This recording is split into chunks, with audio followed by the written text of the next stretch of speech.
दोस्तों नमस्कार, स्वागत है आपका हमारे YouTube चैनल उद्देश्य क्लासेस 91 में। दोस्तों हम लोग यूपीएससी यानी कि संघ लोक सेवा आयोग द्वारा आयोजित पूर्व वर्षों की प्रश्नों की जो श्रृंखला देख रहे थे, उसके तहत दोस्तों हमारा सब्जेक्ट चल रहा था इन्वायरमेंट एंड इकोलॉजी, और टॉपिक देख रहे थे दोस्तों हम, वह है हमारा जैव विविधता यानी कि बायोडाइवर्सिटी से संबंधित प्रश्नों को हम देख रहे थे, जिसमें दोस्तों हम लोग 2023 से लेकर 2011 तक के प्रश्नों को देख रहे हैं, जिसमें दोस्तों हम लोग 2012 तक के प्रश्नों को ऑलरेडी कवर कर लिया है, जिससे संबंधित वीडियोज हमारे चैनल पर ऑलरेडी अपलोडेड की जा चुकी हैं। ठीक है, अब 2011 के प्रश्नों को हम देख रहे थे, जिसमें दोस्तों हम लोगों ने लगभग 5 प्रश्नों को ऑलरेडी कवर कर लिया है। फिर इससे आगे के प्रश्नों को हम देखेंगे और ध्यानपूर्वक देखते रहें। सारे प्रश्न हमारी आगामी परीक्षा जो 16 जून 2024 को लगी हुई है, उसकी दृष्टि से हमारे मोस्ट इंपॉर्टेंट हैं। चलिए 2011 के हम प्रश्नों को देखेंगे, फिर आगे के प्रश्नों को हम देखेंगे।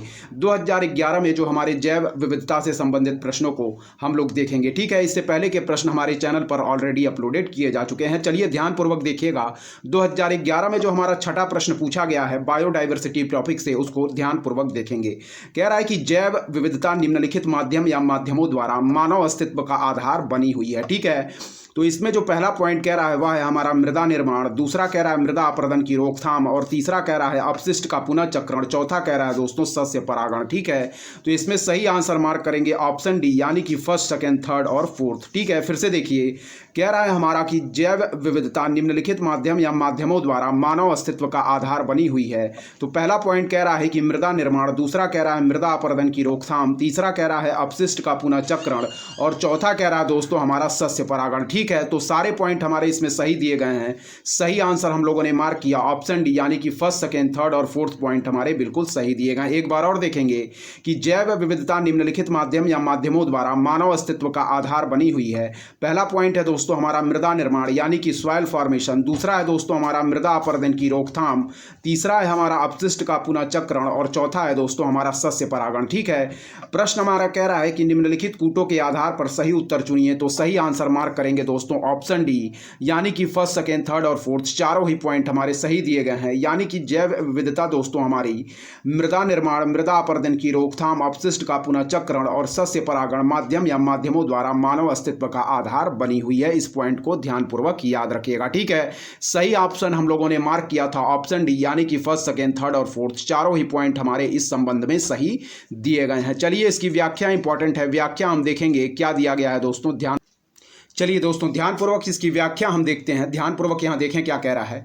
कह रहा है 1992 यानी कि 1992 में रियो डी जेनेरियो में आयोजित पृथ्वी सम्मेलन में अपनाई गई जैव विविधता की मानक परिभाषा के अनुसार दोस्तों जैव विविधता समस्त स्रोतों यथा अंतर क्षेत्रीय, स्थलीय, समुद्री एवं अन्य जलीय पारिस्थितिक तंत्रों के जीवों के मध्य अंतर और साथ ही उन सभी पारिस्थितिक समूह जिनके ये भाग हैं में पाई जाने वाली क्या हैं, विविधताएं हैं। ठीक है, इसमें एक प्रजाति के अंतर पाई जाने वाली विविधता, विभिन्न जातियों के मध्य विविधता तथा पारिस्थितिकीय विविधता सम्मिलित है। ठीक है, जैव विविधता दोस्तों मृदा निर्माण, मृदा अपरदन की रोकथाम, अपशिष्ट का पुनः चक्रण तथा सस्य परागण द्वारा मानव अस्तित्व का आधार बनी हुई है। ठीक है, फिर से एक बार और देखिएगा। 1992 में रियो डी जेनेरियो में आयोजित पृथ्वी सम्मेलन में अपनाई गई जैव विविधता की मानक परिभाषा के अनुसार जैव विविधता समस्त स्रोतों यथा अंतर क्षेत्रीय, स्थलीय, समुद्री एवं अन्य जलीय पारिस्थितिक तंत्रों के जीवों के मध्य अंतर और साथ ही उन सभी पारिस्थितिक समूह जिनके ये भाग हैं में पाई जाने वाली विविधताएं हैं। ठीक है, इसमें एक प्रजाति के अंतर पाई जाने वाली विविधता, विभिन्न जातियों के मध्य विविधता तथा पारिस्थितिकीय विविधता सम्मिलित है। ठीक है, जैव विविधता मृदा निर्माण, मृदा अपरदन की रोकथाम, अपशिष्ट का पुनः चक्रण तथा सस्य परागण द्वारा मानव अस्तित्व का आधार बनी हुई है। इस पॉइंट को याद रखिएगा। चलिए 2011 में बायोडाइवर्सिटी टॉपिक से 7वां प्रश्न जो पूछा गया है उसको हम ध्यानपूर्वक देखेंगे क्या कह रहा है। ध्यानपूर्वक देखिएगा। ठीक है, चलिए देखें। कह रहा दोस्तों यहाँ देखिए क्या कह रहा है। कह रहा है कि निम्नलिखित में से कौन सा स्थल वनस्पति संरक्षण हेतु स्वस्थाने पद्धत नहीं है। ठीक है, फिर देखिएगा। कह रहा है कि निम्नलिखित में से कौन सा स्थल वनस्पति संरक्षण हेतु स्वस्थाने यानी कि इन सीटू पद्धत नहीं है। ठीक है, तो इसमें सही आंसर मार्क करेंगे दोस्तों, वह है हमारा वानस्पतिक उद्यान यानी कि बॉटनिकल गार्डन। ठीक है, याद रखिएगा। फिर से देखिए, कह रहा है कि निम्नलिखित में से कौन सा स्थल वनस्पति संरक्षण हेतु स्वस्थाने यानी कि इन सीटू पद्धत नहीं है, तो वह है दोस्तों हमारा वानस्पतिक उद्यान। इसका बिल्कुल राइट आंसर हम मार्क करेंगे। पढ़ेंगे। व्याख्या इंपॉर्टेंट है, देखिए कह रहा है कि हाल के दशकों में मानव के विकास एवं संबंधित गतिविधियों के कारण जाने अनजाने में वनस्पति एवं प्राणियों के जीवन को खतरा पहुंचा है, जिससे इनका अस्तित्व दोस्तों संकट में पड़ गया है। ठीक है, फिर देखिएगा कि हाल ही के दशकों में मानव के विकास एवं संबंधित गतिविधियों के कारण जाने अनजाने में वनस्पति एवं प्राणियों के जीवन को खतरा पहुंचा है, जिससे इनका अस्तित्व संकट में पड़ गया है। ठीक है, कह रहा है कि इन्हीं कारणों से वनस्पतियों एवं जीवों के संरक्षण के प्रयास प्रारंभ किए गए हैं और यह मुख्यतः दो रूपों में किया जाता है। क्या है? इन्हीं कारणों से वनस्पतियों एवं जीवों के संरक्षण के प्रयास प्रारंभ किए गए हैं और यह मुख्यतः दो रूपों में किया जाता है। चलिए ध्यानपूर्वक देखिएगा, इसकी व्याख्या हम आगे जो दिया गया है उसको हम ध्यानपूर्वक देखेंगे। चलिए देखें, कह रहा दोस्तों सबसे पहले है हमारा कि स्वस्थानीय संरक्षण पद्धति, यानी कि जिसे हम इन सीटू संरक्षण पद्धति कहते हैं। ठीक है, ध्यानपूर्वक देखिए क्या कह रहा है। कह रहा है कि इसके अंतर्गत वनस्पतियों एवं जीवों का संरक्षण उनके प्राकृतिक निवास स्थान पर ही किया जाता, यहीं उनके प्रजनन, संवर्धन एवं विकास के लिए आदर्श दशाएं उपलब्ध कराने का प्रयास किया जाता है। ठीक है, जैसे दोस्तों एग्जाम्पल हो जाएगा जैव मंडल आरक्षित क्षेत्र, यानी कि बायोस्फीयर रिजर्व, राष्ट्रीय पार्क, वन्य प्राणी अभ्यारण्य, सामुदायिक रिजर्व, आर्द्र स्थल इत्यादि इसके प्रमुख रूप हैं। ठीक है, इंपॉर्टेंट है, फिर से देखें। कह रहा है कि स्वस्थानीय संरक्षण पद्धति के अंतर्गत दोस्तों हम लोग क्या करते हैं, इसके अंतर्गत वनस्पतियों एवं जीवों का संरक्षण उनके प्राकृतिक निवास स्थान पर ही किया जाता, यहीं उनके प्रजनन, संवर्धन एवं विकास के लिए आदर्श दशाएं उपलब्ध कराने का प्रयास किया जाता है, जैसे जैव मंडल आरक्षित क्षेत्र, राष्ट्रीय पार्क, वन्य प्राणी अभ्यारण्य, सामुदायिक रिजर्व, आर्द्र स्थल इत्यादि इसके प्रमुख रूप हैं। इस पॉइंट को याद रखिएगा। नेक्स्ट हम पढ़ेंगे दोस्तों परस्थानीय संरक्षण पद्धति, यानी कि जिसे हम XC2 संरक्षण पद्धति कहते हैं। ठीक है, देखिएगा इसके तहत वनस्पति एवं जीवों का संरक्षण उनके प्राकृतिक स्थान के बजाय कृत्रिम अथवा मानव निर्मित भौगोलिक परिवेशों में किया जाता है। इसके विभिन्न रूप जैसे बीज एवं जीन बैंक, वानस्पतिक उद्यान, जैविक उद्यान, चिड़ियाघर, भ्रूणों का हिमानी संरक्षण, ऊतक उत्पादक बैंक व प्रयोगशाला संरक्षण प्रमुख है। फिर देखिएगा, कह रहा है कि परस्थानीय संरक्षण पद्धति, यानी कि दोस्तों हम पढ़ेंगे XC2 संरक्षण पद्धति। ध्यानपूर्वक देखिएगा, इसके तहत दोस्तों हम लोग क्या करते हैं, इसके तहत वनस्पति एवं जीवों का संरक्षण उनके प्राकृतिक स्थान के बजाय कृत्रिम अथवा मानव निर्मित भौगोलिक परिवेशों में किया जाता है। ठीक है, इसके विभिन्न रूप हैं बीज एवं जीन बैंक, वानस्पतिक उद्यान, जैविक उद्यान, चिड़ियाघर, भ्रूणों का हिमानी संरक्षण, ऊतक उत्पादक बैंक व प्रयोगशाला संरक्षण हमारे प्रमुख हैं। इस पॉइंट को याद रखिएगा। ठीक है, हम लोगों ने 7वां प्रश्न जो हमारा था उसको ध्यानपूर्वक पूरी तरीके से कंप्लीट कवर कर लिया है। एक बार और प्रश्न को देखेंगे। कह रहा है कि निम्नलिखित में से कौन सा स्थल वनस्पति संरक्षण हेतु स्वस्थानीय पद्धति नहीं है, तो याद रखें दोस्तों हमारा वानस्पतिक उद्यान, जबकि दोस्तों जीव मंडल आरक्षित क्षेत्र, हमारा राष्ट्रीय पार्क, वन्य प्राणी अभ्यारण्य, यह सभी हमारे इन सीटू पद्धति हैं, जबकि वानस्पतिक उद्यान, बॉटनिकल गार्डन हमारा XC2 संरक्षण पद्धति है। इस पॉइंट को याद रखेगा, यानी कि परस्थानीय संरक्षण पद्धति, जबकि हमारा जीव मंडल आरक्षित क्षेत्र, राष्ट्रीय पार्क, वन्य प्राणी अभ्यारण्य, यह सभी हमारे स्वस्थानीय संरक्षण पद्धति हैं। इस पॉइंट को याद रखिएगा। चलिए 8वें नंबर प्रश्न की तरफ हम ध्यानपूर्वक बढ़ेंगे। जो हमारा 8वां नंबर प्रश्न पूछा गया है उसको हम ध्यानपूर्वक देखेंगे और टॉपिक हमारा चल रहा है दोस्तों यानी जैव विविधता, और सब्जेक्ट हम देख रहे थे इन्वायरमेंट एंड इकोलॉजी। ठीक है, 2011 से संबंधित प्रश्नों को हम देख रहे थे, ध्यानपूर्वक देखिएगा। कह रहा है कि निम्नलिखित कथनों पर विचार कीजिए। पहला पॉइंट हमारा कह रहा है दोस्तों कि उच्चतर अक्षांशों की तुलना में निम्नतर अक्षांशों में जैव विविधता सामान्यतः क्या होती है दोस्तों, अधिक होती है। ठीक है, क्या कह रहा है ध्यानपूर्वक यहां देखिएगा। कह रहा है कि उच्चतर अक्षांशों की तुलना में निम्नतर अक्षांशों में हमारी जैव विविधता सामान्यतः क्या होती है, अधिक होती है। दूसरा पॉइंट देखें, कह रहा है कि पर्वतीय प्रवणताओं में उच्चतर उन्नतांशों की तुलना में निम्नतर उन्नतांशों में जैव विविधता सामान्यतः क्या होती है दोस्तों, अधिक होती है। ठीक है, फिर से देखें क्या कह रहा है। कह रहा है कि उच्चतर अक्षांशों की तुलना में निम्नतर अक्षांशों में जैव विविधता सामान्यतः अधिक होती है, और कह रहा है कि पर्वतीय प्रवणताओं में उच्चतर उन्नतांशों की तुलना में निम्नतर उन्नतांशों में जैव विविधता सामान्यता अधिक होती है।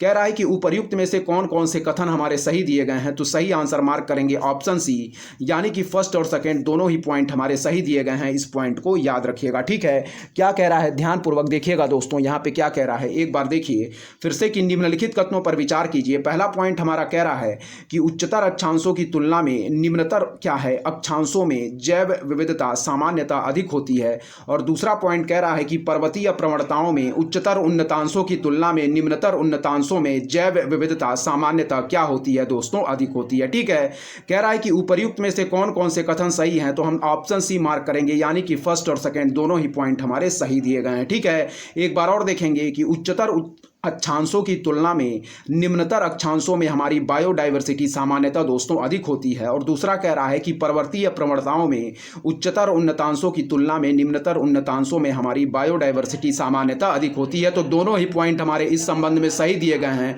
ऑप्शन सी हम बिल्कुल सही आंसर मार्क करेंगे। फर्स्ट और सेकंड हमारे दोनों ही पॉइंट सही होंगे। ठीक है, ध्यानपूर्वक याद रखिएगा, व्याख्या इसकी इंपॉर्टेंट है। चलिए दोस्तों, व्याख्या इसकी हम देखेंगे क्या कह रहा है। ध्यानपूर्वक व्याख्या इसकी देखिएगा। ठीक है, व्याख्या हमारी आगामी परीक्षा की दृष्टि से इंपॉर्टेंट है, इसलिए व्याख्या हम देखेंगे। ठीक है, कह रहा है हमारा कि जैव विविधता वनस्पति एवं जीव प्रजातियों की क्या है, कह रहा है जैव विविधता वनस्पति एवं जीव प्रजातियों की अत्यधिक संख्या एवं भिन्नताओं को दर्शाती है। ठीक है, देखेंगे, कह रहा है कि विषुवत रेखा से उच्च अक्षांशों अर्थात ध्रुवों की ओर बढ़ने पर जैव विविधता में हमारी कमी होती जाती। कह रहा है कि उच्चतर अक्षांशों में निम्नतर अक्षांशों की अपेक्षा सूर्यातप एवं वर्षा की प्राप्ति कम होती है। उच्चतर अक्षांशों की उपरोक्त जलवायु दशाएं जैविक गतिविधियों को सीमित कर देती हैं, अतः कथन एक हमारा बिल्कुल सही है। ठीक है, फिर से पढ़ेंगे, देखिएगा ध्यानपूर्वक क्या कह रहा है। यहां देखें, कह रहा है हमारा कि जैव विविधता वनस्पति एवं जीव प्रजातियों की क्या है, अत्यधिक संख्या एवं भिन्नताओं को दर्शाती है। विषुवत रेखा से उच्च अक्षांशों अर्थात ध्रुवों की ओर बढ़ने पर जैव विविधता में क्या दोस्तों कमी होती जाती है। ठीक है, उच्चतर अक्षांशों में निम्नतर अक्षांशों की अपेक्षा सूर्यातप एवं वर्षा की प्राप्ति कम होती है। उच्चतर अक्षांशों की उपरोक्त जलवायविक दशाएं जैविक गतिविधियों को सीमित कर देती हैं, अतः कथन एक हमारा बिल्कुल सही है। ठीक है, दूसरा पॉइंट पढ़ेंगे, कह रहा है कि पर्वतीय प्रवणताओं में ऊंचाई बढ़ने के साथ साथ तापमान तथा वर्षा में क्या दोस्तों कमी होती जाती है। यही कारण है कि पर्वतों की ऊंचाई बढ़ने के साथ साथ वनस्पतियों के प्रकारों एवं संख्या में भी कमी होती जाती है। पर्वतों में नीचे से ऊपर की ओर क्रमशः उष्णकटिबंधीय आर्द्र वर्षा वनों से लेकर शीतोष्ण वन, टैगा, टुंड्रा वन भी पाए जाते हैं तथा ऊपर की ओर जाने पर वनों में क्रमशः जैव विविधता कम होती जाती, अतः कथन दो भी सही है। ठीक है, एक बार और पढ़ेंगे कि पर्वतीय प्रवणताओं में ऊंचाई बढ़ने के साथ साथ तापमान तथा वर्षा में कमी होती जाती। यही कारण है कि पर्वतों की ऊंचाई बढ़ने के साथ साथ वनस्पतियों के प्रकारों एवं संख्या में भी कमी होती जाती है। पर्वतों में नीचे से ऊपर की ओर क्रमशः उष्णकटिबंधीय आर्द्र वर्षा वनों से लेकर शीतोष्ण वन, टैगा, टुंड्रा वन भी पाए जाते तथा ऊपर की ओर जाने पर वनों में क्रमशः जैव विविधता यानी कि बायोडाइवर्सिटी कम होती जाती है, अतः कथन दो भी हमारा सही है। ठीक है, प्रश्न को हम लोगों ने ध्यानपूर्वक देख लिया था। बढ़ेंगे दोस्तों नेक्स्ट टॉपिक की तरफ। अब हमारा बायोडाइवर्सिटी से संबंधित जितने भी प्रश्न थे उसको हम लोगों ने पूरे तरीके से कंप्लीट कर लिया है। अब बढ़ेंगे हम नेक्स्ट टॉपिक की तरफ। वह है दोस्तों हमारा पर्यावरण प्रदूषण यानी कि इन्वायरमेंट पोल्यूशन एवं हमारा क्या है जलवायु परिवर्तन। ठीक है दोस्तों, ध्यानपूर्वक देखिएगा, इंपॉर्टेंट है दोस्तों। चलिए देखिएगा, यानी कि हमारा क्या है पर्यावरण प्रदूषण एवं जलवायु परिवर्तन से संबंधित प्रश्नों को हम देखेंगे। ठीक है, 2023 से लेकर 2011 तक के प्रश्नों को दोस्तों हम कवर करेंगे।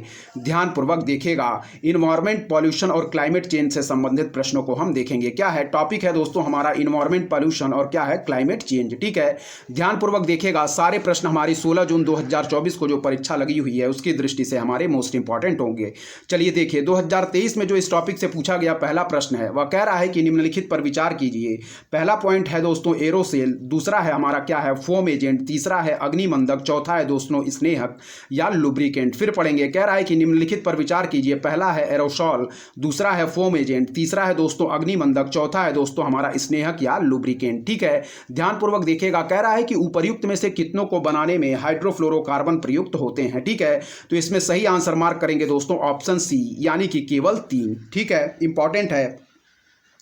फिर से पढ़ेंगे, कह रहा है कि निम्नलिखित पर विचार कीजिए। पहला कह रहा है दोस्तों एरोसॉल, दूसरा कह रहा है फोम एजेंट, तीसरा कह रहा है अग्निमंदक, चौथा कह रहा है दोस्तों हमारा स्नेहक या लुब्रिकेंट और प्रश्न में कह रहा है कि उपर्युक्त में से कितनों को बनाने में हाइड्रोफ्लोरोकार्बन प्रयुक्त होते हैं। तो सही आंसर हम लोगों ने मार्क किया वह है दोस्तों ऑप्शन सी यानी कि केवल 3। ठीक है, व्याख्या इंपॉर्टेंट है, कह रहा है दोस्तों हमारा हाइड्रोफ्लोरोकार्बन एक पूर्ण रूप से क्या है मानव निर्मित है। ठीक है, यह मुख्य रूप से refrigeration, air condition, insulating foam और एरोसॉल क्या है प्रोपेलेंट के उपयोग से उत्पादित होते हैं और इनका उत्पादन कुछ हद तक दोस्तों अग्नि सुरक्षा के रूप में सॉल्वेंट्स के उपयोग से होता है। अतः विकल्प सी हमारा बिल्कुल सही है। ठीक है, फिर देखिएगा प्रश्न कह रहा था कि निम्नलिखित पर विचार कीजिए। हमारा टॉपिक चल रहा था दोस्तों इन्वायरमेंट, पोल्यूशन और क्लाइमेट चेंज से संबंधित प्रश्नों को हम देख रहे थे। ठीक है, पहला हमारा कह रहा है एरोसॉल, दूसरा कह रहा है फोम एजेंट, तीसरा कह रहा है अग्निमंदक, चौथा कह रहा है स्नेहक या लुब्रिकेंट। ठीक है, कह रहा है कि उपर्युक्त में से कितनों को बनाने में हाइड्रोफ्लोरोकार्बन प्रयुक्त होते हैं। तो सही आंसर हम लोगों ने मार्क किया ऑप्शन सी केवल 3। व्याख्या देखें, कह रहा है कि हाइड्रोफ्लोरोकार्बन हमारा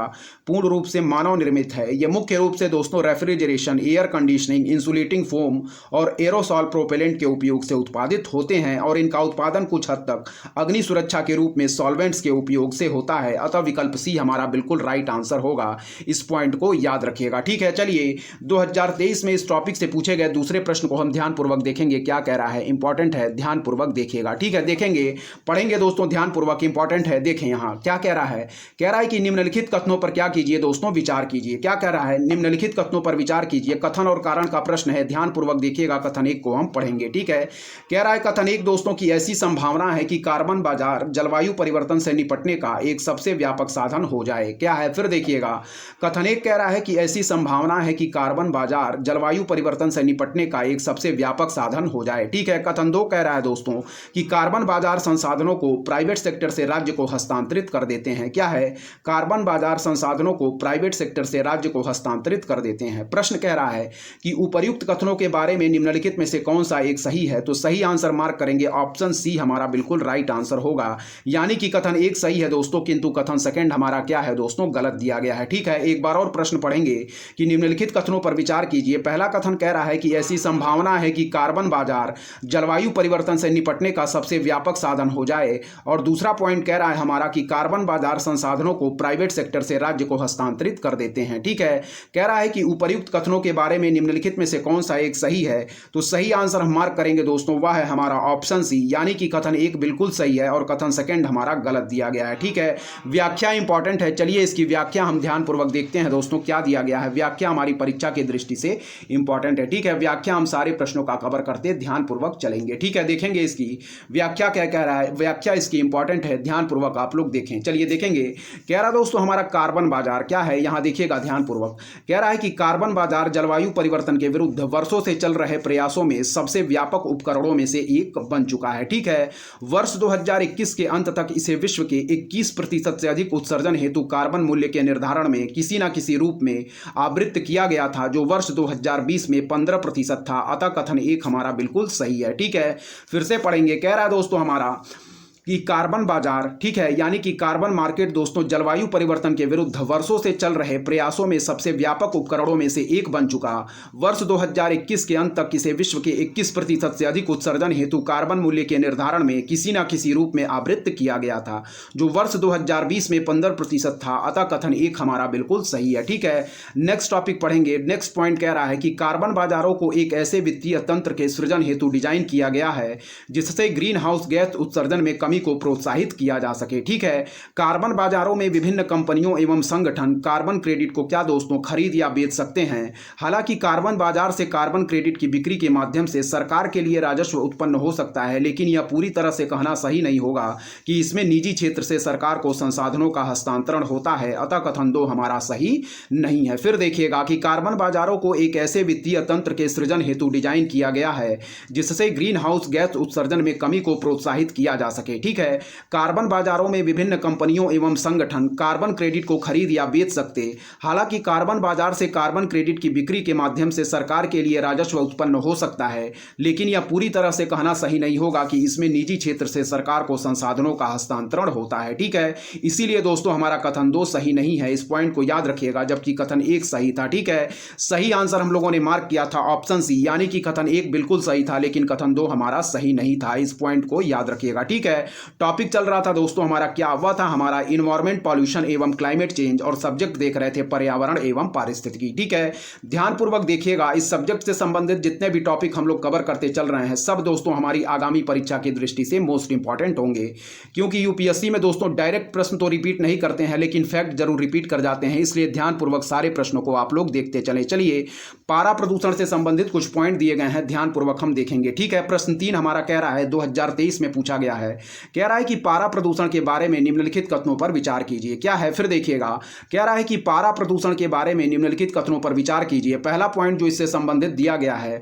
वह कह रहा है कि स्वर्ण खनन गतिविधि विश्व में क्या है, पारा प्रदूषण के स्रोत हैं। फिर देखिएगा, कह रहा है कि स्वर्ण खनन गतिविधि विश्व में पारा प्रदूषण का स्रोत है। दूसरा पॉइंट कह रहा है कि कोयला आधारित उष्मीय शक्ति संयंत्र थर्मल पावर प्लांट से दोस्तों पारा प्रदूषण होता है।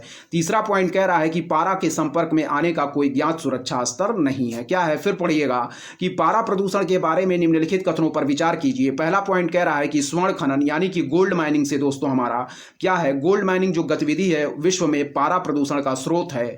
दूसरा कह रहा है कि कोयला आधारित उष्मीय शक्ति संयंत्र यानी कि थर्मल पावर प्लांट से हमारा पारा प्रदूषण होता है।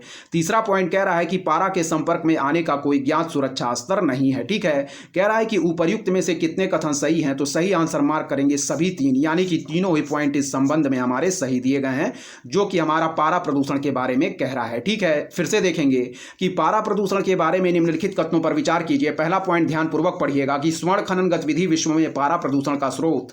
दूसरा पॉइंट कह रहा है कि कोयला आधारित उष्मीय शक्ति संयंत्र यानी कि थर्मल पावर प्लांट से हमारा पारा प्रदूषण होता है।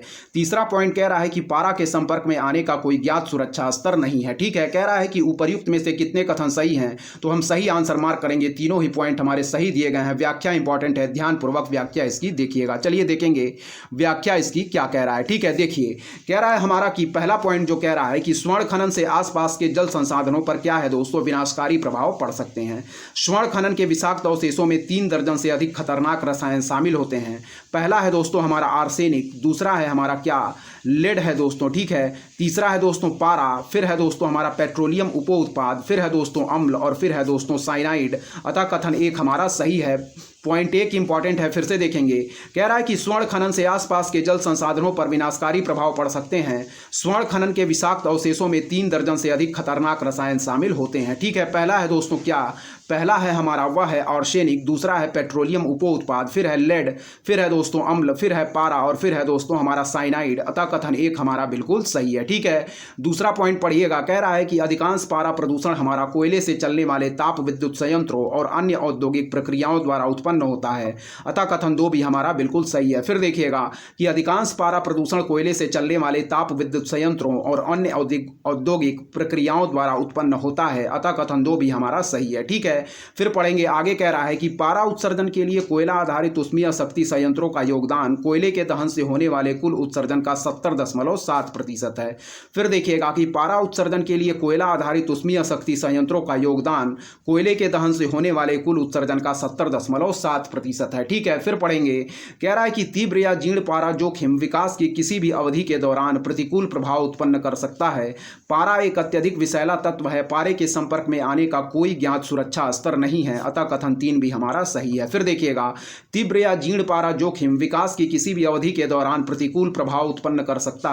पारा एक अत्यधिक विषैला तत्व है, पारे के संपर्क में आने का कोई ज्ञात सुरक्षा स्तर नहीं है। अतः कथन 3 हमारा बिल्कुल सही है। ठीक है, सही आंसर हम लोगों ने मार्क किया था ऑप्शन सी, यानी कि तीनों ही कथन हमारे पारा प्रदूषण के बारे में सही दिए गए थे। ठीक है, चलिए दोस्तों, जो हमारा चौथा प्रश्न पूछ रहा है 2023 में, उसकी तरफ हम बढ़ेंगे।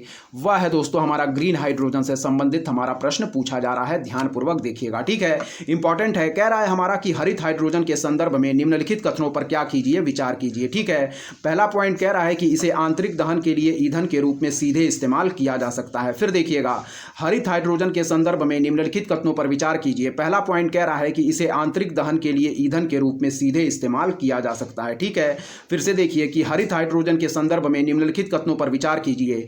पहला पॉइंट कह रहा है कि इसे आंतरिक दहन के लिए ईंधन के रूप में सीधे इस्तेमाल किया जा सकता है। ठीक है, चलिए फिर आगे के पॉइंट जो इस संबंध में दिए गए हैं उसको हम ध्यानपूर्वक देखेंगे, क्या कह रहे हैं देखिएगा। ठीक है, चलिए देखते हैं आगे के पॉइंट जो हमारे दिए गए हैं उसको ध्यानपूर्वक देखिएगा। ठीक है, इंपॉर्टेंट है, चलिए देखें। कह रहा दोस्तों दूसरा पॉइंट जो इस संदर्भ में कह रहा है उसको देखिएगा कि इसे प्राकृतिक गैस के साथ मिलाकर ताप या शक्ति उत्पादन के लिए ईंधन के रूप में इस्तेमाल किया जा सकता है। फिर देखिएगा, इसे प्राकृतिक गैस के साथ मिलाकर ताप या शक्ति उत्पादन के लिए ईंधन के रूप में इस्तेमाल किया जा सकता है। तीसरा पॉइंट कह रहा है कि इसे वाहन चालन के लिए हाइड्रोजन ईंधन प्रकोष्ठ में इस्तेमाल किया जा सकता है। क्या है, तीसरा पॉइंट कह रहा है कि इसे वाहन चालन के लिए हाइड्रोजन ईंधन प्रकोष्ठ में इस्तेमाल किया जा सकता है। ठीक है, कह रहा है कि उपर्युक्त में से कितने कथन सही हैं, तो सही आंसर मार्क करेंगे सभी 3, यानी कि तीनों ही पॉइंट हमारे जो ग्रीन हाइड्रोजन के संदर्भ में दिए गए हैं वह सही दिए गए हैं। ठीक है, एक बार और प्रश्न को पढ़ेंगे, ध्यानपूर्वक सुनिएगा। चौथा प्रश्न जो हमारा 2023 में पूछा गया है वह कह रहा है कि हरित हाइड्रोजन के संदर्भ में निम्नलिखित कथनों पर विचार कीजिए। पहला पॉइंट कह रहा है कि इसे आंतरिक दहन के लिए ईंधन के रूप में सीधे इस्तेमाल किया जा सकता है। क्या है? इसे आंतरिक दहन के लिए ईंधन के रूप में सीधे इस्तेमाल किया जा सकता है। दूसरा पॉइंट कह रहा है कि इसे प्राकृतिक गैस के साथ मिलाकर ताप या शक्ति उत्पादन के लिए ईंधन के रूप में इस्तेमाल किया जा सकता। तीसरा पॉइंट कह रहा है कि इसे वाहन चालन के लिए हाइड्रोजन ईंधन प्रकोष्ठ में इस्तेमाल किया जा सकता है। कह रहा है कि उपर्युक्त में से कितने कथन सही हैं, तो सही आंसर मार्क करेंगे ऑप्शन सी, यानी कि हरित हाइड्रोजन से संदर्भित हमारे जो तीनों पॉइंट दिए गए हैं, तीनों ही पॉइंट इस संदर्भ में सही दिए गए हैं। ठीक है, इसकी व्याख्या इंपॉर्टेंट है, चलिए इसकी व्याख्या हम ध्यानपूर्वक देखते हैं। ठीक है, देखिएगा, कह रहा है हमारा हरित हाइड्रोजन यानी कि ग्रीन हाइड्रोजन। ठीक है, तो पहला पॉइंट इस संदर्भ में देखें क्या कह रहा है, ध्यानपूर्वक सुनिएगा। ठीक है, कह रहा है कि हरित हाइड्रोजन को अक्षय ऊर्जा स्रोतों जैसे सौर या पवन ऊर्जा का उपयोग करके जल के इलेक्ट्रोलिसिस के माध्यम से उत्पन्न किया जाता है। फिर सुनिए, कह रहा है कि हरित हाइड्रोजन को अक्षय ऊर्जा स्रोतों जैसे सौर या पवन ऊर्जा का उपयोग करके जल के इलेक्ट्रोलिसिस के माध्यम से उत्पन्न किया जाता है। दूसरा पॉइंट पढ़ेंगे, कह रहा है कि आंतरिक दहन के लिए हरित हाइड्रोजन का सीधे उपयोग किया जा सकता, हालांकि इसका उपयोग आंतरिक दहन इंजन में कुछ परिवर्तनों के साथ किया जा सकता है, अतः कथन एक हमारा बिल्कुल सही है। फिर देखिएगा, आंतरिक दहन के लिए हरित हाइड्रोजन का सीधे उपयोग किया जा सकता, हालांकि इसका उपयोग आंतरिक दहन इंजन में कुछ परिवर्तनों के साथ किया जाता है, अतः कथन एक हमारा बिल्कुल सही है। दूसरा पॉइंट पढ़ेंगे कि स्वच्छ माध्यमों से उत्पादित हाइड्रोजन को प्राकृतिक गैस पाइपलाइनों में इंजेक्ट किया जा सकता है। क्या है? स्वच्छ माध्यमों से उत्पादित हाइड्रोजन को प्राकृतिक गैस पाइपलाइनों में इंजेक्ट किया जा सकता और परिणामी मिश्रणों का उपयोग केवल प्राकृतिक गैस का उपयोग करने से होने वाले उत्सर्जन की तुलना में कम उत्सर्जन के द्वारा ऊष्मा और विद्युत उत्पन्न करने के लिए किया जा सकता, अतः कथन दो भी हमारा बिल्कुल सही है। फिर देखेंगे कि स्वच्छ माध्यमों से उत्पादित हाइड्रोजन को प्राकृतिक गैस पाइपलाइनों में इंजेक्ट किया जा सकता और परिणामी मिश्रणों का उपयोग केवल प्राकृतिक गैस का उपयोग करने से होने वाले उत्सर्जन की तुलना में कम उत्सर्जन के द्वारा ऊष्मा और विद्युत उत्पन्न करने के लिए किया जा सकता है, अतः कथन दो भी हमारा बिल्कुल सही है। नेक्स्ट पॉइंट पढ़ेंगे कि हाइड्रोजन का उपयोग दोस्तों दो प्रकार के वाहनों में किया जा सकता है। पहला है हमारा आंतरिक दहन इंजन यानी कि इंटरनल कंबंशन इंजन और ईंधन सेल में। ठीक है, फिर से देखिए, हाइड्रोजन का उपयोग दोस्तों दो प्रकार के वाहनों में किया जा सकता है। पहला है हमारा वह है आंतरिक दहन इंजन यानी कि इंटरनल कंबंशन इंजन और ईंधन सेल में। ठीक है, उदाहरण के लिए जर्मनी की हाइड्रोजन से चलने वाली पैसेंजर ट्रेन, अतः कथन तीन हमारा बिल्कुल सही है। ठीक है,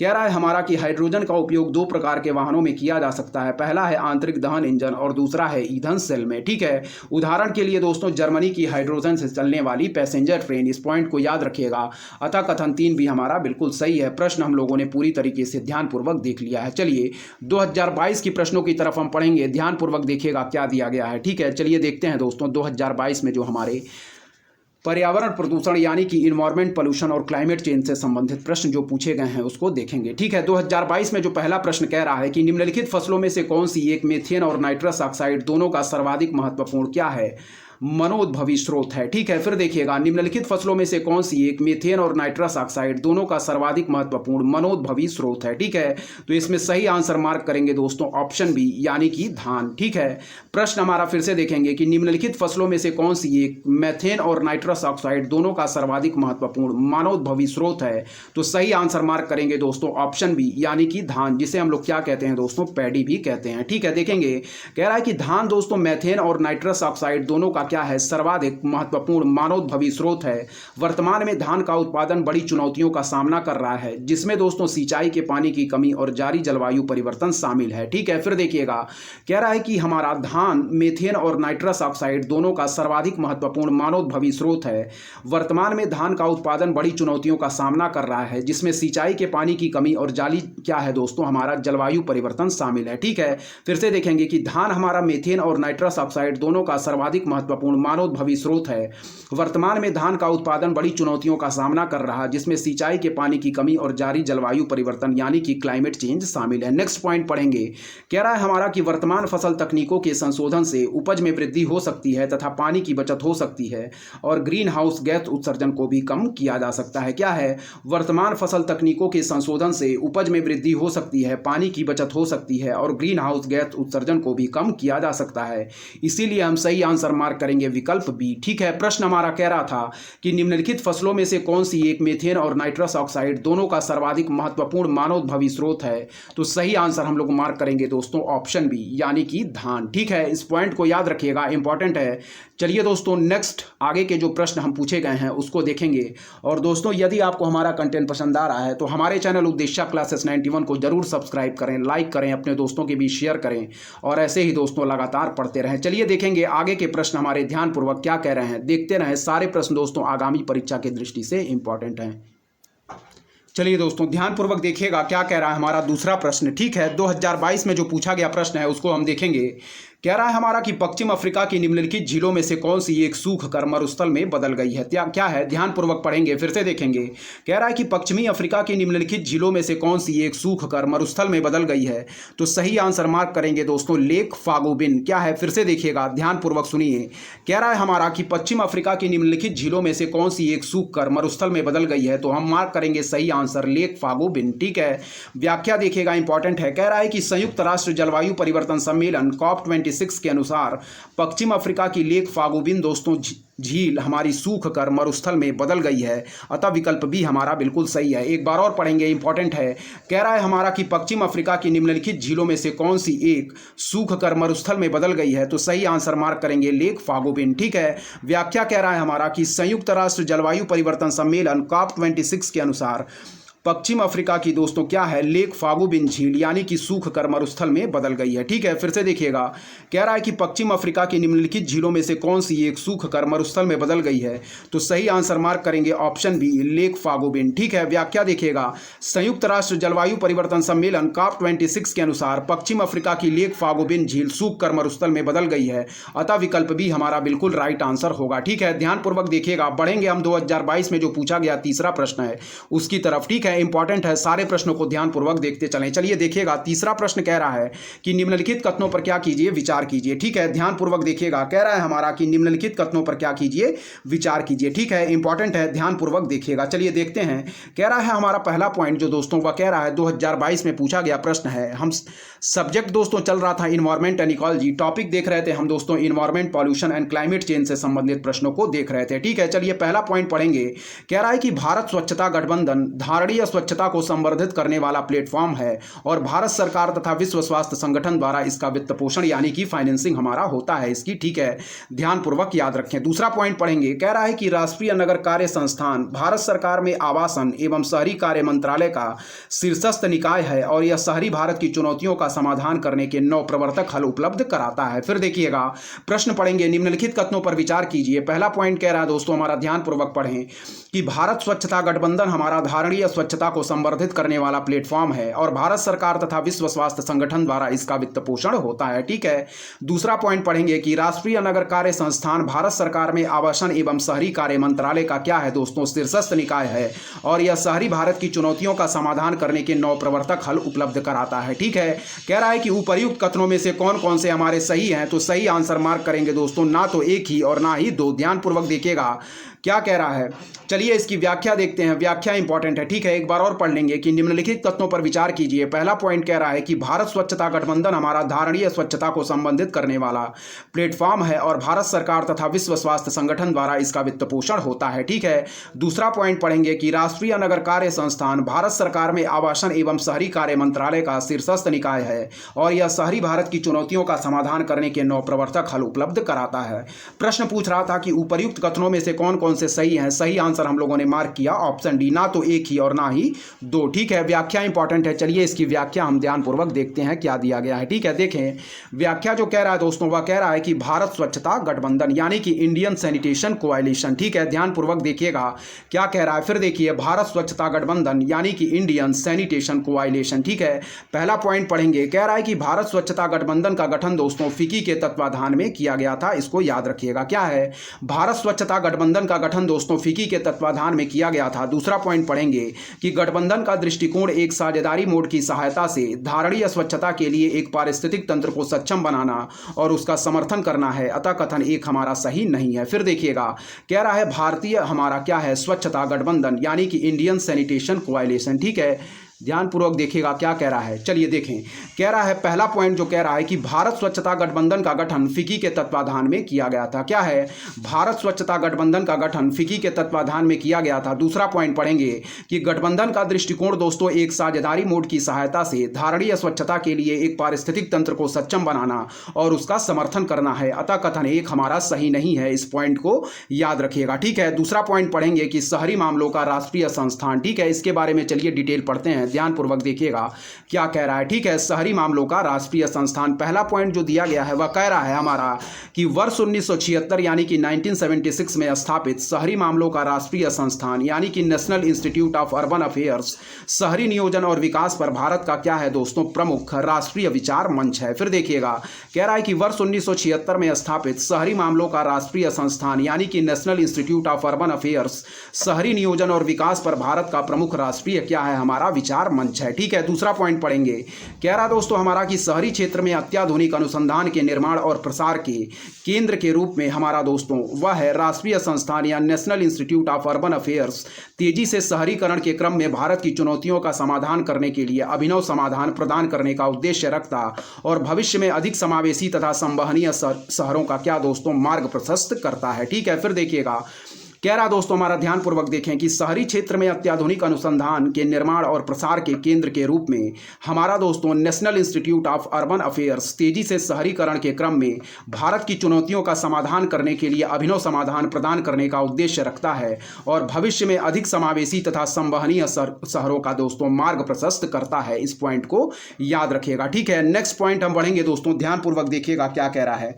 ठीक है, ध्यानपूर्वक देखें, इंपॉर्टेंट है। कह रहा है कि वर्ष 1976 में हमारा क्या है दोस्तों, ध्यानपूर्वक देखें, कह रहा है कि वर्ष 1976 में हमारा national institute of urban affairs को भारत सरकार की शहरी विकास योजनाओं में समर्थन और मार्गदर्शन करने के लिए गठित किया गया था। ठीक है, तब से इसने आवास और शहरी मामलों के मंत्रालय के साथ साथ अन्य सरकारी और नागरिक क्षेत्रों के साथ मिलकर अनुसंधान के प्रमुख, फिर से पढ़ेंगे, कह रहा वर्ष 1976 में हमारा दोस्तों याद रखें national institute of urban affairs को भारत सरकार की शहरी विकास योजनाओं में समर्थन और मार्गदर्शन करने के लिए गठित किया गया था। तब से इसने आवास और शहरी मामलों के मंत्रालय के साथ साथ अन्य सरकारी और नागरिक क्षेत्रों के साथ मिलकर अनुसंधान के प्रमुख क्षेत्रों की पहचान करने। ठीक है, ध्यानपूर्वक देखिएगा, इसके आगे के स्टेटमेंट क्या दिए गए हैं पढ़ेंगे, ध्यानपूर्वक देखें। ठीक है, क्या कह रहा है यहाँ, ध्यानपूर्वक देखिएगा, कह रहा है हमारा कि वर्ष 1976 में, ठीक है, national institute of urban affairs को भारत सरकार की शहरी विकास योजनाओं में समर्थन और मार्गदर्शन करने के लिए गठित किया गया था।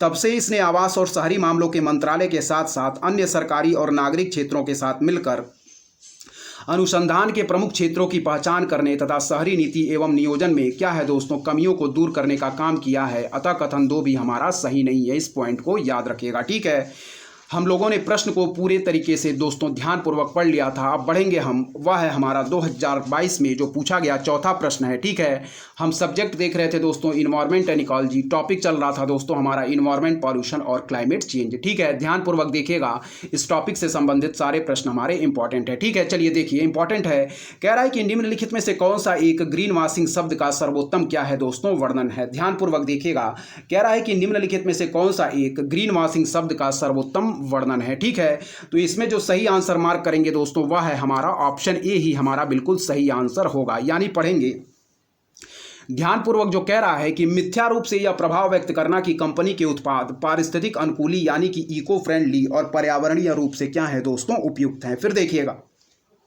कह रहा है हमारा कि निम्नलिखित में से कौन सा एक ग्रीन वॉशिंग शब्द का सर्वोत्तम वर्णन करता है। तो सही ऑप्शन मार्क करेंगे ऑप्शन ए कि मिथ्या रूप से यह प्रभाव व्यक्त करना कि कंपनी के उत्पाद हमारे क्या हैं, पारिस्थितिक अनुकूली यानी कि इको फ्रेंडली और पर्यावरणीय रूप से क्या है दोस्तों, उपयुक्त हैं। ठीक है, फिर देखिएगा कि निम्नलिखित में से कौन सा एक ग्रीन वॉशिंग शब्द का सर्वोत्तम वर्णन है। तो हम सही आंसर मार्क करेंगे ऑप्शन ए, यानी कि मिथ्या रूप से यह प्रभाव व्यक्त करना कि कंपनी के उत्पाद पारिस्थितिक अनुकूली यानी कि इको फ्रेंडली है और पर्यावरणीय रूप से क्या है दोस्तों, उपयुक्त है। ठीक है, चलिए इसकी व्याख्या देखेंगे, व्याख्या इंपॉर्टेंट है, ध्यानपूर्वक देखिए। इस प्रकार के प्रश्न दोस्तों यूपीएससी में बहुत सारे पूछे जाते हैं, इसमें स्टेटमेंट देके दोस्तों हमारी व्याख्या पूछ ली जाती है, इसलिए ध्यानपूर्वक देखिएगा। ठीक है, कह रहा है हमारा कि ग्रीन वॉशिंग किसी उत्पाद, सेवा, प्रौद्योगिकी या कंपनी के पर्यावरणीय लाभों के बारे में एक निराधार या भ्रामक दावा करने का अभ्यास है। फिर देखिएगा, ग्रीन वॉशिंग शब्द दोस्तों किसी उत्पाद, सेवा, प्रौद्योगिकी या कंपनी के पर्यावरणीय लाभों के बारे में एक निराधार या भ्रामक दावा करने का अभ्यास है। ठीक ठीक है। ग्रीन वॉशिंग दोस्तों किसी कंपनी को अधिक पर्यावरणीय अनुकूल दिखाने का प्रयास करती है, जबकि वास्तव में वह कंपनी इतनी अधिक पर्यावरण क्या है दोस्तों अनुकूल नहीं होती है, ठीक है। अतः विकल्प ए हमारा बिल्कुल राइट आंसर है। एक बार और व्याख्या पढ़ेंगे कि ग्रीन वॉशिंग दोस्तों किसी उत्पाद, सेवा, प्रौद्योगिकी या कंपनी के पर्यावरणीय लाभों के बारे में एक निराधार या भ्रामक दावा करने का अभ्यास है। ग्रीन वॉशिंग किसी कंपनी को अधिक पर्यावरण अनुकूल दिखने का प्रयास करती है, ठीक है, जबकि वास्तव में वह कंपनी इतनी अधिक पर्यावरण अनुकूल नहीं होती है। अतः विकल्प ए हम बिल्कुल राइट आंसर मार्क करेंगे। प्रश्न एक बार और देखेंगे, ध्यानपूर्वक देखिएगा क्या दिया गया है। कह रहा है कि निम्नलिखित में से कौन सा एक ग्रीन वॉशिंग शब्द का सर्वोत्तम वर्णन है। तो याद रखें ऑप्शन ए हमारा बिल्कुल राइट आंसर होगा। मिथ्या रूप से यह प्रभाव व्यक्त करना कि कंपनी के उत्पाद हमारे पारिस्थितिक अनुकूली या इको फ्रेंडली और पर्यावरणीय रूप से क्या है उपयुक्त है, ठीक है। व्याख्या इसकी हम लोगों ने देख लिया है। चलिए दोस्तों बढ़ेंगे नेक्स्ट प्रश्न की तरफ, ध्यानपूर्वक देखिएगा, ठीक है। 2022 से संबंधित प्रश्नों को हम देख रहे थे, ठीक है। चलिए देखेंगे। कह रहा है कि जलवायु कार्यवाही ट्रैकर यानी कि क्लाइमेट एक्शन ट्रैकर जो विभिन्न देशों के उत्सर्जन अपचयन के लिए दिए गए वचनों की निगरानी करता है, क्या है, ध्यानपूर्वक देखिएगा। फिर देखें, कह रहा है कि जलवायु कार्यवाही ट्रैकर यानी कि क्लाइमेट एक्शन ट्रैकर जो विभिन्न देशों के उत्सर्जन अपचयन के लिए दिए गए वचनों की निगरानी करता है, क्या है, इसको हम ध्यानपूर्वक देखेंगे। तो सही आंसर मार्क करेंगे दोस्तों ऑप्शन ए, यानी कि अनुसंधान संगठनों के गठबंधन द्वारा निर्मित एक डेटाबेस है, ठीक है। फिर देखिएगा क्या कह रहा है, ध्यानपूर्वक पढ़ेंगे।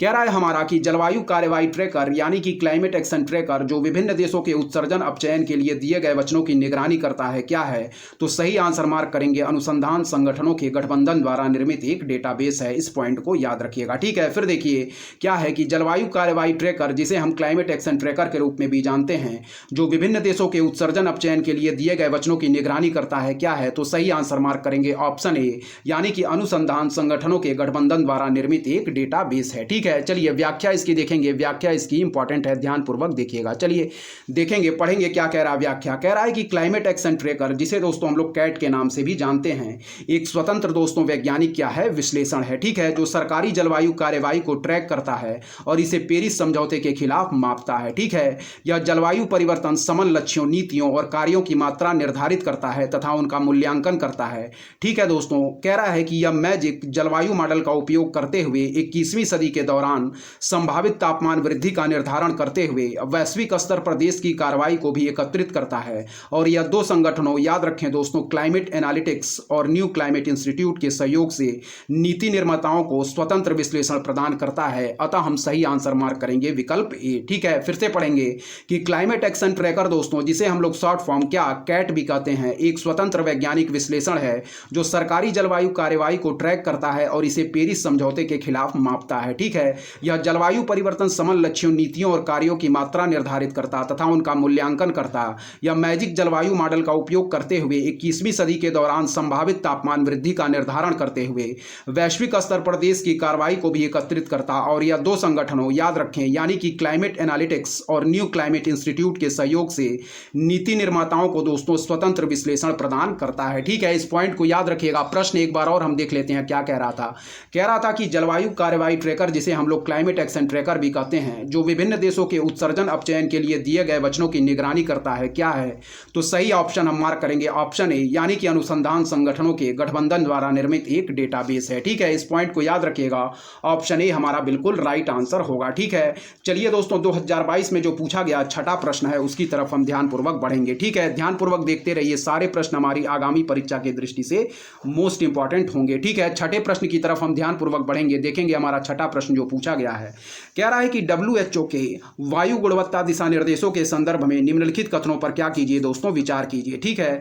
कह रहा है कि WHO के वायु गुणवत्ता दिशा निर्देशों के संदर्भ में निम्नलिखित कथनों पर विचार कीजिए। पहला पॉइंट चलिए देखेंगे क्या कह रहा है। कह रहा है दोस्तों PM 2.5 का 24 घंटा माध्य हमारा क्या है 15 म्यूग्राम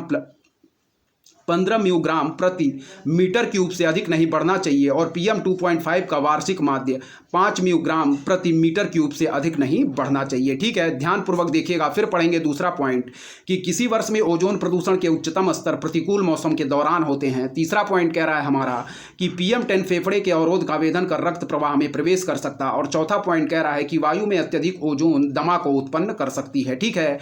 कह रहा है कि उपर्युक्त कथनों में से कौन से सही हैं, तो सही आंसर मार्क करेंगे ऑप्शन ऑप्शन बी केवल फर्स्ट और फोर्थ पॉइंट हमारे सही दिए गए हैं। फिर देखिएगा, कह रहा है कि WHO के वायु गुणवत्ता दिशा निर्देशों के संदर्भ में निम्नलिखित कथनों पर क्या कीजिए, विचार कीजिए। पहला पॉइंट कह रहा है कि PM 2.5 का 24 घंटा माध्य 15 म्यूग्राम प्रति मीटर क्यूब से अधिक नहीं बढ़ना चाहिए और PM 2.5 का वार्षिक माध्य 5 म्यूग्राम प्रति मीटर क्यूब से अधिक नहीं बढ़ना चाहिए। यह पॉइंट दोस्तों हमारा बिल्कुल सही दिया गया। फिर से देखेंगे कि PM 2.5 का 24 घंटा माध्य 15 म्यूग्राम प्रति मीटर क्यूब से अधिक नहीं बढ़ना चाहिए और PM 2.5 का वार्षिक माध्य 5 म्यूग्राम प्रति मीटर क्यूब से अधिक नहीं बढ़ना चाहिए। यह पॉइंट हमारा बिल्कुल सही दिया गया है। ठीक है, दूसरा पॉइंट कह रहा है कि किसी वर्ष में ओजोन प्रदूषण के उच्चतम स्तर प्रतिकूल मौसम के दौरान होते हैं। ठीक है, तो यह पॉइंट हमारा दोस्तों गलत दिया गया है। ठीक है, तीसरा पॉइंट देखेंगे जो कह रहा है कि PM 10 फेफड़े के अवरोध का वेदन कर रक्त प्रवाह में प्रवेश कर सकता है, तो यह दोस्तों पॉइंट भी हमारा गलत दिया गया है। ठीक है, कह रहा है कि वायु में अत्यधिक ओजोन दमा को उत्पन्न कर सकती है, यह पॉइंट दोस्तों हमारा सही दिया गया है। ठीक है, जबकि सेकंड और थर्ड पॉइंट हमारे इस संदर्भ में गलत दिए गए हैं। फर्स्ट और फोर्थ पॉइंट हम बिल्कुल सही मार्क करेंगे। ऑप्शन हमारा होगा ऑप्शन बी, केवल पहले और चौथे पॉइंट सही दिए गए हैं। चलिए व्याख्या इसकी इंपॉर्टेंट है, व्याख्या इसकी हम देखते हैं। ठीक है, चलिए देखें, कह रहा है कि WHO वायु गुणवत्ता दिशा निर्देशों के तहत PM 2 पॉइंट का 24 घंटे माध्य दोस्तों 15 माइक्रोग्राम प्रति घन मीटर से अधिक नहीं होना चाहिए और PM 2.5 का वार्षिक औसत हमारा क्या है, वह है 5 म्यूग्राम प्रति मीटर क्यूब से अधिक नहीं होना चाहिए। इस पॉइंट को याद रखिएगा। ठीक है, फिर देखिए, WHO वायु गुणवत्ता दिशा निर्देशों के तहत PM 2.5 का 24 माध्य 15 माइक्रोग्राम प्रति घन मीटर से अधिक नहीं होना चाहिए और PM 2.5 का वार्षिक औसत 5 म्यूग्राम प्रति मीटर क्यूब से अधिक नहीं होना चाहिए। इस पॉइंट को याद रखिएगा। ठीक है, दूसरा पॉइंट पढ़ेंगे कि PM 10 फेफड़ों में प्रवेश कर सकते हैं जबकि PM 2.5 फेफड़ों के अवरोध का वेदन कर रक्त प्रणाली में प्रवेश कर सकता है। फिर देखिएगा, PM 10 फेफड़ों में प्रवेश कर सकते हैं जबकि PM 2.5 फेफड़ों के अवरोध का वेदन कर रक्त प्रणाली में प्रवेश कर सकते हैं। फिर देखिए, PM 10 फेफड़ों में प्रवेश कर सकते हैं जबकि PM 2.5 फेफड़ों के अवरोध का वेदन कर रक्त प्रणाली में प्रवेश कर सकता है। ठीक है, तीसरा पॉइंट पढ़ेंगे, कह रहा है कि जमीनी स्तर पर ओजोन प्रकाश रासायनिक धूम्र फोटोकेमिकल स्मॉग के प्रमुख घटकों में से एक है। धूप के मौसम में ओजोन प्रदूषण का स्तर दोस्तों उच्चतम होता है। फिर देखिएगा, जमीनी स्तर पर ओजोन प्रकाश रासायनिक धूम्र या फोटोकेमिकल स्मॉग के प्रमुख घटकों में से एक है। धूप के मौसम में ओजोन प्रदूषण का स्तर दोस्तों उच्चतम होता है। इस पॉइंट को याद रखिएगा। नेक्स्ट पॉइंट पढ़ेंगे कि वायु में अत्यधिक ओजोन मानव स्वास्थ्य पर क्या है, एक उल्लेखनीय प्रभाव डाल सकता है। यह सांस लेने में समस्या पैदा कर सकता, अस्थमा तथा फेफड़ों की बीमारियों का कारण बन सकता है। अतः विकल्प भी हम बिल्कुल सही आंसर मार्क करेंगे। इस पॉइंट को याद रखिएगा। ठीक है, कह रहा है कि वायु में अत्यधिक ओजोन मानव स्वास्थ्य पर एक उल्लेखनीय प्रभाव डाल सकता है। यह सांस लेने में समस्या पैदा कर सकता, अस्थमा तथा फेफड़ों की बीमारियों का कारण बन सकता। अतः विकल्प भी हम बिल्कुल सही आंसर मार्क करेंगे। ठीक है, बढ़ेंगे 2022 में जो पूछा गया हमारा 7वां प्रश्न है उसकी तरफ ध्यानपूर्वक देखिएगा क्या कह रहा है। ठीक है, चलिए पढ़ते हैं। 7वां प्रश्न देखेंगे हम क्या कह रहा है, ध्यानपूर्वक देखिएगा। कह रहा है निम्नलिखित पर विचार कीजिए। ठीक है, क्या कह रहा है दोस्तों, निम्नलिखित पर विचार कीजिए। ठीक है, चलिए पढ़ेंगे, प्रश्न को पढ़ें ध्यानपूर्वक। कह रहा है हमारा कि carbon monoxide, nitrogen oxide, ozone, sulphur dioxide, कह रहा है कि वातावरण में उपर्युक्त में से किसकी या किनकी अधिकता होने से अम्ल वर्षा होती है। ठीक है, फिर देखिएगा, कह रहा है कि निम्नलिखित पर विचार कीजिए। पहला कह रहा है दोस्तों हमारा कार्बन मोनोऑक्साइड, दूसरा कह रहा है दोस्तों हमारा नाइट्रोजन ऑक्साइड, तीसरा कह रहा है दोस्तों हमारा ओजोन और चौथा कह रहा है दोस्तों हमारा सल्फर डाइऑक्साइड। ठीक है, प्रश्न में पूछा जा रहा है कि वातावरण में उपर्युक्त में से किसकी या किनकी अधिकता होने से दोस्तों हमारी अम्ल वर्षा होती है। ठीक है, तो सही आंसर मार्क करेंगे दोस्तों केवल सेकंड और फोर्थ। ऑप्शन बी हमारा बिल्कुल राइट आंसर होगा। ठीक है, फिर देखिएगा, कह रहा है हमारा कि निम्नलिखित पर विचार कीजिए। पहला कह रहा है कार्बन मोनोऑक्साइड, दूसरा कह रहा है दोस्तों हमारा नाइट्रोजन ऑक्साइड, तीसरा कह रहा है ओजोन और चौथा कह रहा है दोस्तों सल्फर डाइऑक्साइड। ठीक है, वातावरण में उपर्युक्त में से किसकी या किनकी अधिकता होने से अम्ल वर्षा होती है, तो सही आंसर दोस्तों हम मार्क करेंगे वह है हमारा ऑप्शन बी, केवल सेकंड और फोर्थ। ठीक है, व्याख्या देखिएगा।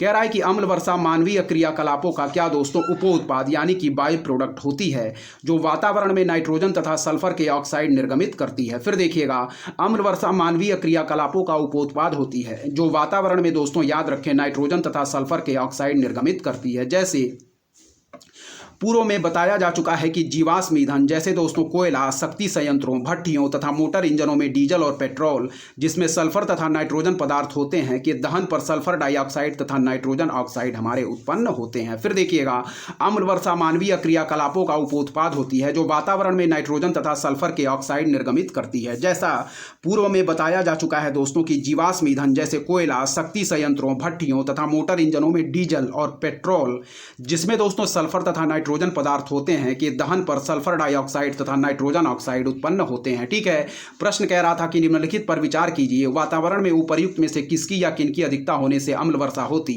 तो याद रखें दोस्तों, सही आंसर हम मार्क करेंगे नाइट्रोजन ऑक्साइड की और सल्फर डाइऑक्साइड की, जबकि फर्स्ट और थर्ड पॉइंट हमारे इस संदर्भ में गलत दिए गए हैं। ठीक है, चलिए इसकी व्याख्या हम देखेंगे, ध्यानपूर्वक देखिएगा क्या दिया गया है। ठीक है, व्याख्या इसकी इंपॉर्टेंट है, ध्यानपूर्वक व्याख्या इसकी हम देखेंगे। ठीक है, देखें, कह रहा है हमारा SO2 तथा NO2। ठीक है, SO2 तथा NO2 ऑक्सीकरण के पश्चात जल के साथ अभिक्रिया करके अम्ल वर्षा में प्रमुख योगदान देते, क्योंकि प्रदूषित वायु में सामान्य कणकीय द्रव उपस्थित होते हैं जो ऑक्सीकरण को उत्प्रेरित करते हैं। फिर देखिएगा, SO2 तथा NO2 ऑक्सीकरण के पश्चात जल के साथ अभिक्रिया करके अम्ल वर्षा में प्रमुख योगदान देते हैं, क्योंकि प्रदूषित वायु में सामान्यतः कणकीय द्रव उपस्थित होते जो ऑक्सीकरण को उत्प्रेरित करते हैं। अतः विकल्प भी हमारा बिल्कुल सही आंसर होगा। ठीक है, 2SO2 + O2 दोस्तों प्लस 2H2O दिया गया है 2H2SO4, और फिर दिया गया है 4NO2 + O2 प्लस 2H2O दिया गया है 4HNO3। ठीक है, इस पॉइंट को याद रखिएगा, इंपॉर्टेंट है। चलिए 2021 में जो हमारे दोस्तों इन्वायरमेंट पोल्यूशन और क्लाइमेट चेंज से संबंधित प्रश्न पूछे गए हैं उसकी तरफ हम ध्यानपूर्वक बढ़ेंगे। ठीक है, देखिएगा, इंपॉर्टेंट है सारे प्रश्न जो हमारे इस टॉपिक से दिए गए हैं। ठीक है, ध्यानपूर्वक देखिएगा दोस्तों। चलिए हम देखते हैं। ठीक है, चलिए 2021 में जो पूछे गए प्रश्न हैं उनको देखेंगे। पहला पॉइंट हम पढ़ेंगे, जो पहला प्रश्न कह रहा है कि निम्नलिखित में से किसके अंगीकरण को प्रोत्साहित करने के लिए हमारा R2 व्यवहार संहिता यानी कि R2 कोड ऑफ प्रैक्टिस साधन उपलब्ध करती है। ठीक है, फिर से देखिएगा, कह रहा है कि निम्नलिखित में से किसके अंगीकरण को प्रोत्साहित करने के लिए R2 व्यवहार संहिता यानी कि हमारा R2 कोड ऑफ प्रैक्टिस साधन उपलब्ध करती है। ठीक है, तो सही आंसर मार्क करेंगे दोस्तों ऑप्शन ए, यानी कि हमारा क्या है, इलेक्ट्रॉनिकी पुनर्चक्रण उद्योग में पर्यावरणीय दृष्टि से विश्वसनीय व्यवहार। ठीक है, फिर देखिएगा क्या कह रहा है कि निम्नलिखित में से किसके अंगीकरण को प्रोत्साहित करने के लिए R2 व्यवहार संहिता यानी कि R2 कोड ऑफ प्रैक्टिस साधन उपलब्ध करती है। ठीक है, तो सही ऑप्शन मार्क करेंगे इलेक्ट्रॉनिकी पुनर्चक्रण उद्योग में पर्यावरणीय दृष्टि से विश्वसनीय व्यवहार। ठीक है, फिर से देखेंगे कि निम्नलिखित में से किसके अंगीकरण को प्रोत्साहित करने के लिए R2 व्यवहार संहिता यानी कि R2 कोड ऑफ प्रैक्टिस साधन उपलब्ध करती है। तो सही आंसर मार्क करेंगे ऑप्शन ए, इलेक्ट्रॉनिकी पुनर्चक्रण उद्योग में पर्यावरणीय दृष्टि से विश्वसनीय व्यवहार। ठीक है, व्याख्या इंपॉर्टेंट है, चलिए इसकी व्याख्या हम ध्यानपूर्वक देखते हैं। ठीक है, देखिएगा, व्याख्या कह रहा है कि R2 व्यवहार संहिता में R2 का अर्थ है दोस्तों क्या है, हमारा रिस्पॉन्सिबल रिसाइकलिंग। क्या है, फिर देखिएगा, R2 व्यवहार संहिता में दोस्तों R2 का अर्थ है हमारा क्या, वह है रिस्पॉन्सिबल रिसाइकलिंग। ठीक है, यह दोस्तों सस्टेनेबल इलेक्ट्रॉनिक्स रिसाइकलिंग इंटरनेशनल द्वारा विशेष रूप से इलेक्ट्रॉनिक पुनर्चक्रण उद्योगों के लिए बनाया गया दोस्तों एक मानक है। फिर पढ़ेंगे, कह रहा है कि R2 व्यवहार संहिता में दोस्तों याद रखें जो R2 है इसका अर्थ है दोस्तों हमारा रिस्पॉन्सिबल रिसाइकलिंग। क्या है, रिस्पॉन्सिबल रिसाइकलिंग दोस्तों हमारा R2 का अर्थ है, और यह कह रहा है कि यह सस्टेनेबल इलेक्ट्रॉनिक्स रिसाइकलिंग इंटरनेशनल, जिसे दोस्तों शॉर्ट फॉर्म में हम लोग सेरी कहते हैं। देखिएगा, यह सस्टेनेबल इलेक्ट्रॉनिक्स रिसाइकलिंग क्या है, इंटरनेशनल द्वारा विशेष रूप से इलेक्ट्रॉनिक पुनर्चक्रण उद्योगों के लिए बनाया गया एक मानक है। ठीक है, पॉइंट देखेंगे हम क्या दिया गया है, ध्यानपूर्वक देखिएगा।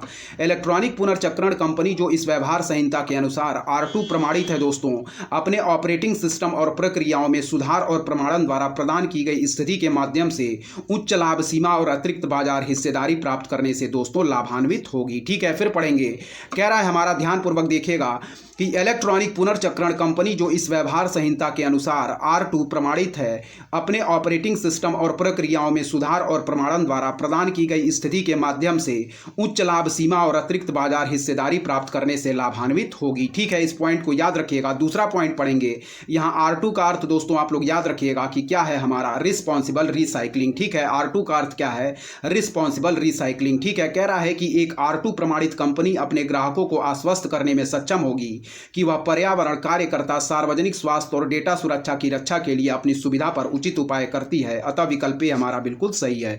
फिर देखिएगा, एक R2 प्रमाणित यानी कि रिस्पॉन्सिबल, ठीक है, रिसाइकलिंग प्रमाणित कंपनी अपने ग्राहकों को आश्वस्त करने में सक्षम होगी कि वह पर्यावरण कार्यकर्ता सार्वजनिक स्वास्थ्य और डेटा सुरक्षा की रक्षा के लिए अपनी सुविधा पर उचित उपाय करती है। अतः विकल्प ए हमारा बिल्कुल सही होगा। ठीक है, चलिए दोस्तों 2021 में पूछे गए दूसरे प्रश्न की तरफ ध्यानपूर्वक बढ़ेंगे। इंपॉर्टेंट है, सारे प्रश्नों को आप लोग ध्यान ध्यानपूर्वक देखते चलिए। ठीक है, कह रहा है कि ताम्र प्रगलन संयंत्रों के बारे में चिंता का कारण क्या है। ठीक है, फिर देखिएगा, कह रहा है हमारा कि ताम्र प्रगलन संयंत्रों के बारे में चिंता का कारण क्या है। ठीक है, तो पहला पॉइंट कह रहा है कि वे पर्यावरण में कार्बन मोनोऑक्साइड को घातक मात्राओं में क्या दोस्तों निर्मुक्त कर सकते हैं। ठीक है, दूसरा पॉइंट पढ़ेंगे कि ताम्रमल, जिसे हम लोग कॉपर स्लैग भी कहते हैं, पर्यावरण में कुछ भारी धातुओं के निक्षालन यानी कि लीचिंग का कारण बन सकता है। और तीसरा पॉइंट कह रहा है कि वे सल्फर डाइऑक्साइड को एक प्रदूषक के रूप में निर्मुक्त कर सकते हैं। ठीक है, तो इसमें जो सही आंसर है दोस्तों वह है हमारा ऑप्शन बी, यानी कि केवल सेकंड और थर्ड पॉइंट सही दिए गए हैं। ठीक है, फिर देखेंगे, कह रहा है कि ताम्र प्रगलन संयंत्रों के बारे में चिंता का कारण क्या है। तो पहला पॉइंट कह रहा है कि वे पर्यावरण में कार्बन मोनोऑक्साइड को घातक मात्राओं में निर्मुक्त कर सकते हैं। तो यह पॉइंट दोस्तों हमारा बिल्कुल गलत दिया गया है। ठीक है, दूसरा पॉइंट कह रहा है कि ताम्रमल, जिसे दोस्तों हम लोग कॉपर स्लैग भी कहते हैं, पर्यावरण में कुछ भारी धातुओं के निक्षालन या लीचिंग का कारण बन सकता है। बिल्कुल सही दिया गया है दोस्तों। तीसरा पॉइंट जो इस संदर्भ में दिया गया उसको पढ़ेंगे कि वे सल्फर डाइऑक्साइड को एक प्रदूषक के रूप में दोस्तों निर्मुक्त कर सकते हैं। तो सही आंसर हम मार्क करेंगे, ऑप्शन सेकंड और थर्ड हमारे सही दिए गए हैं, जबकि पहला पॉइंट हमारा क्या है, ताम्र प्रगलन संयंत्रों के बारे में गलत दिया गया है। ठीक है, इस पॉइंट को याद रखिएगा। सेकंड पॉइंट कह रहा था कि ताम्रमल यानी कि कॉपर स्लैग पर्यावरण में कुछ भारी धातुओं के निक्षालन का कारण बन सकता है। बिल्कुल सही है। तीसरा पॉइंट कह रहा है कि वे सल्फर डाइऑक्साइड को एक प्रदूषक के रूप में निर्मुक्त कर सकते हैं। तो यह भी पॉइंट हमारा इस संदर्भ में सही दिया गया है। ठीक है, नीचे दिए गए कूट का प्रयोग कर कह रहा है सही उत्तर चुनिए। तो सही आंसर मार्क करेंगे ऑप्शन बी, केवल सेकंड और थर्ड पॉइंट हमारे ताम्र प्रगलन संयंत्रों के बारे में सही दिए गए हैं। इस पॉइंट को याद रखिएगा। व्याख्या इसकी इंपॉर्टेंट है। चलिए इसकी व्याख्या हम देखेंगे। चलिए दोस्तों व्याख्या इसकी देखते हैं। ठीक है, ताम्र प्रगलन संयंत्रों के बारे में हम कुछ पॉइंट दिए गए थे, प्रश्न को हम लोगों ने पूरी तरीके से ध्यानपूर्वक देख लिया है। व्याख्या इंपॉर्टेंट है, व्याख्या पढ़ेंगे।